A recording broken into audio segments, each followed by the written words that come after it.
Have you ever noticed the same product selling for different prices in different places? That gap is the foundation of arbitrage.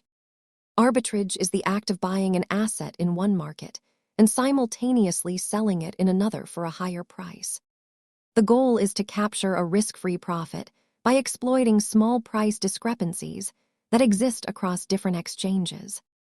To succeed, you need a price gap, the speed to act before the market closes it, and costs that don't eat your profit. Arbitrage is distinct from long-term investing because it focuses on immediate, temporary inefficiencies rather than the long-term value of an asset.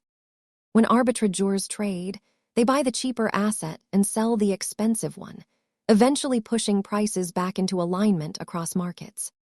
Ultimately, arbitrage serves a vital function by acting as the glue that keeps global markets synced and efficient.